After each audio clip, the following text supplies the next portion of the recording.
좋아요, 구독! 자, 그러면 이어서 종가 베팅할 섹터 알아보겠습니다. 이사님께서는 오늘 어떤 섹터 가지고 오셨을까요? 저는 이전 상장과 관련된 이벤트 업종을 말씀드리려고 해요. 이 부분은 왜냐하면 이제 주총 시즌이 도래를 했기에 각 기업별로 주총이 열리고 이전 상장과 관련된 안건을 올린 기업도 있기 때문에 짚고 간다라는 말씀을 드립니다. 최근에 코스닥에서 코스피로 이전 상장을 하는 기업들이 꽤 있습니다. 코스피 200과 관련된 부분이죠. 코스피로 이전 상장을 했다고 해서 바로 코스피 200에 편입이 되는 게 아니라 코스피 200의 편입은 특례 상장의 요건을 갖췄거나 그와 관련해서 좀 해당되는 허들을 넘어섰을 때 가능을 한데 추종 자금이 한 60조 정도로 예상이 됩니다. 그런데 이 과거 행태들을 봤을 때는 코스피 상장 이후에는 지수 수익률을 하회하는 측면이 있었는데 코스피 200이 편입되고 나서는 다시금 수급이 유입되는 특성들이 있었습니다. 그러면 이전 상장 이후에 코스피 200의 특례 편입이 여부가 있는지를 체크해 볼 필요가 있겠고 가깝게 그런 종목의 요인들을 갖춘 쪽을 지금은 추려볼 필요가 있다는 말씀까지 드립니다. 네, 특례 편입 요건이 있는 종목을 한번 체크를 해보자라고 말씀해 주신 만큼 그럼 저희 어떤 종목 바라볼까요? 종목은 에코프로 BM을 말씀을 드립니다. 오늘 같은 경우는 주가가 장중에 7%대까지 상승을 했었는데 내일 주주총회가 예정이 있습니다. 여기에서 의안이 상정이 된 부분이 이전 상장과 관련된 부분이겠고요. 보통은 이사회 결의로부터 이전 상장까지 3에서 5개월 정도가 소요가 됩니다. 그런데 대형 우량주 같은 경우는 패스트트랙 심사 제도라는 부분이 있어요. 그랬을 때는 1개월 정도 단축이 되는데 그러면 6월에서 7월 정도의 이전 상장 가능성이 열리게 됩니다. 현재 에코프로 BM의 공매도 잔고는 1조 3천억 원인데 아까 말씀드린 부분 시가총액 50위권 이내에 거래소 기준에 들어가 있으면 코스피 200의 특례 편입에 해당이 되게 됩니다.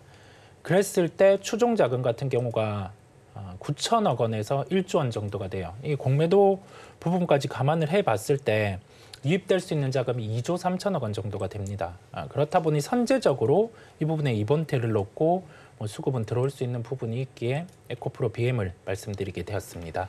네, 그럼 에코프로 BM 가격 전략 저희가 어떻게 잡아갈까요? 우선은 이벤트적인 측면을 대입을 했고요. 그다음에 2차 전지 양극재 업체는 확실히 주가로는 바닥이 나왔음을 말씀을 함께 드립니다. 그 부분은 추후에 제가 보충을 드릴 일이 있을 거고 오늘은 수급 이벤트로 놓고 무선적인 접근을 한다는 말씀을 드려요. 그랬을 때는 1차 목표가는 32만 원이 도출이 되겠고요. 손절가는 21만 원을 적어놨습니다. 이 가격대는 큰 의미가 없다라는 점이거든요. 실제 도달할 가능성이 낮기에 목표가 측면을 좀 더 두고 살펴보시면 되겠습니다. 종가 베팅할 종목 에코프로 BM을 가지고 오셨습니다. 목표 주가 1차적으로 32만 원 제시를 해주셨고요. 손절 라인은 21만 원 잡아주셨습니다. 근데 이전 상장에 나서는 기업의 에코프로 BM만 있는 것이 아닙니다. HLB도 이전 상장 준비를 하고 있는데 이렇게 코스닥에서 코스피로 이전 상장을 하게 되면 어떤 효과가 나타나게 되나요?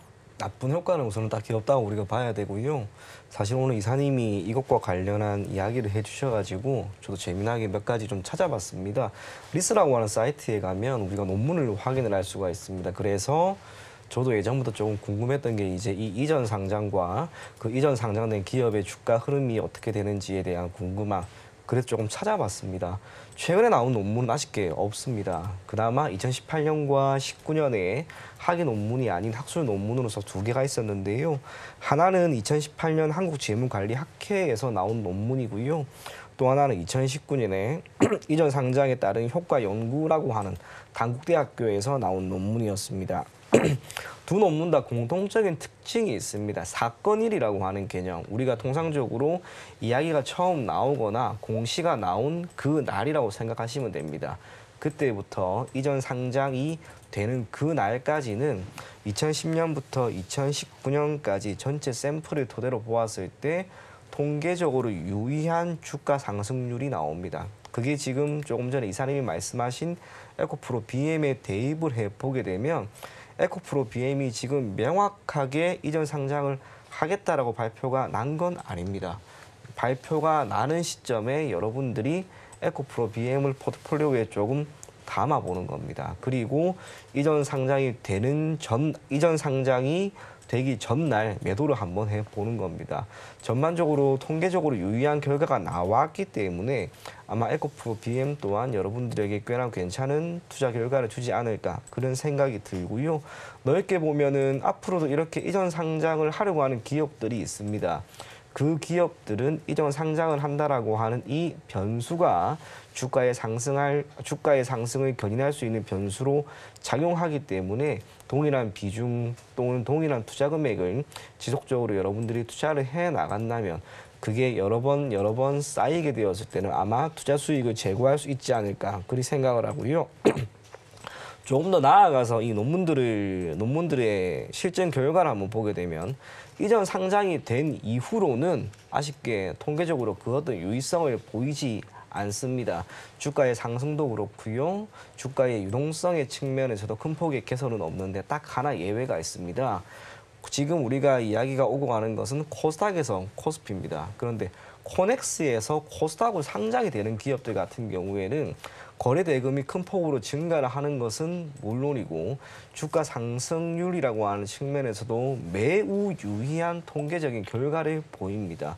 코넥스에서 코스닥으로 상장된 기업이 올해 있는지 저도 잘 모르겠습니다만 만약 그것이 있다면 그것이 꽤나 괜찮은 투자 안으로 작용을 할 수가 있으니 여러분들이 꼭 투자에도 한번 임해 볼 것을 권해드리겠습니다. 네, 이전 상장에 대한 전반적인 이야기를 짚어주셨고요. 자, 그러면 종가 베팅할 섹터는 어떤 걸 가지고 오셨을까요? 네, 저는 미용 의료 기기입니다. 지금 참 좋습니다. 네. 이게 저도 한 지난해부터도 계속해서 해당 섹터에 대한 이야기를 많이 해 나가곤 했는데요. 주가가 끝이 없는 것 같습니다. 물론 계속해서 올라가는 건 아닙니다만 특정 시기를 두고 고점은 분명 계속해서 조금씩 높여 나가고 있습니다. 투자를 해 나가고 여러분들이 기간 투자만 했다면 전반적으로 좋은 결과를 만들 수 있지 않았나 그리 생각을 하고요. 오늘 시장에서는 조금 화두가 있습니다. 비올이라고 하는 기업의 실퍼맥스 중국 판매가 사실상 이제 됩니다. 새로운 시장으로의 진입인과 동시에 국내의 미용 의료기기에 대한 전반적인 인식이 크게 개선될 수 있는 그런 시점을 감안하면 해당 섹터에 있는 기업들이 여러분들이 계속해서 눈여겨볼 필요도 있지 않을까 그리 생각을 하고요. 그와 함께 꼭 체크를 할 것은 단순하게 매출액이 늘어나고 영업이익이 늘어난다. 그게 아닙니다. 해당 섹터에 있는 기업들이 보이고 있는 영업이익률을 한번 보십시오. 통상적으로 우리가 영업이익률이 20%가 넘게 나오면 정말 잘 나온다고 평가를 하는데 해당 섹터에 있는 몇몇 기업들은 20% 월등히 넘어갑니다. 30, 40, 심지어 50%도 넘게 나오는 그런 기업이 있습니다. 그런 기업이 아직도 있다라고 하는 것은 해당 산업이 여전히 매우 우호적인 경영 환경에 놓여 있다는 것을 의미하기 때문에 큰 폭으로 영업이익률 자체가 줄어들기 전까지는 계속해서 해당 섹터 또 종목을 보유하고 계신 분들은 장기적인 관점으로 접근할 것을 권해드리겠습니다. 네, 저희 그러면 장기적으로 바라보자라고 전해주셨고 그러면 바라보시는 종목도 역시 비올이신 것 같아요. 네, 맞습니다. 그렇죠? 네, 비올에 관한 소식 조금 더 살펴본다면 어떤 것들이 또 있을까요? 그 실퍼맥스라고 불리는 장비에 중국 시장이 이제 되고 있고요. 참고로 중국 시장은 우리 모두가 아는 것처럼 시장 규모 자체가 큽니다. 네. 인구가 많기 때문에. 그런데 해당 sek터 이 산업 자체가 보이고 있는 시장 규모가 2016년 기준 약 20조 수준이었는데 2025년에는 75조 수준까지 시장 규모가 확대될 것으로 보입니다. 세계 시장의 경우 가장 큰 곳은 역시나 미국입니다. 그 다음이 브라질, 중국 정도로 꼽히는데 동사는 이미 미국과 브라질은 진출을 했고요. 이제 중국도 진출을 해 나갈 것으로 보여집니다. 매출의 증가 자체는 이제 조금씩 나올 것이다라고 우리가 생각을 할 수가 있습니다. 한편으로 동사의 경영 전략이 참 괜찮았다라고 보입니다.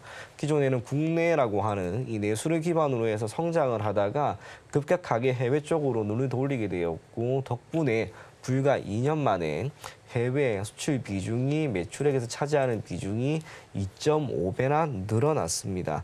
그와 함께 소모품 비중도 지금 수출 비중이 이렇게 올라가는 가운데 2.5배 정도까지 불과 2년 만에 증가하는 가운데 소모품에 대한 비중은 4배까지 늘었습니다. 앞으로 장비를 기반으로 하고 있는 이 수출 규모 자체와 함께 소모품에 대한 판매 비중이 더욱 늘어난다면 매출액 자체는 결국 커지지 않을까 그렇게 생각을 하고요. 매출액이 늘어나면은 당연히 비용의 측면에 해당하는 매출 원가나 판관비도 늘어나게 됩니다. 그런데 그 비율을 보게 되면 매출액이 약 2.5배나 늘어난 사이 판관비나 매출 원가는 고작 50% 정도밖에 늘어나지 않았습니다. 영업이익이라고 하는 것은 매출액에서 매출 원가 그리고 판관비 이 정도를 빼는 것을 말합니다. 비용은 참 잘 관리를 하고 매출액이 늘어나다 보니 영업이익률 자체가 너무나 올라갑니다. 비율이 최근에 감사보고서 한번 살펴봐서 오늘 아침에 계산을 해봤는데요. 영업이익률이 52.4%가 나옵니다. 지난해 3분기에도 50% 넘게 나와가지고 와 정말 많이 나왔다 싶었는데 그대로 지금 나오는 겁니다. 그게 의미하는 것은 동사의 경영 환경 자체가 매우 안정적이다라고 하는 것인과 동시에 사업의 확장성이 꾸준히 이어지고 있음을 의미합니다. 그런 면에서 제가 최근 3개월 정도 전에 동사에 대한 리포트 하나를 봤을 때 목표 주가를 16,000원까지 봤었습니다. 아직도 올라갈 수 있는 여력이 있습니다. 물론 리포트에서 그런 가격을 제시했다고 해서 해당 종목의 주가가 그렇게까지 올라간다 그건 아닙니다만 여전히 동사에 대해서만큼은 긍정적으로 보고 있다라고 하는 것 정도로 여러분들이 생각하시면 좋을 것 같습니다. 주가 흐름도 오늘 240일 신고가를 지금 다시 한번 경신했습니다. 장중에 1780원까지 오른 뒤에 소폭 조정이 나오는데요. 여전히 힘은 있는 것으로 보입니다. 그런 면에서 비율 계속해서 여러분들이 긍정적으로 보실 것을 권해드리겠고 목표 가격은 11,500원, 손절 가격은 8,500원 제시해 드리도록 하겠습니다.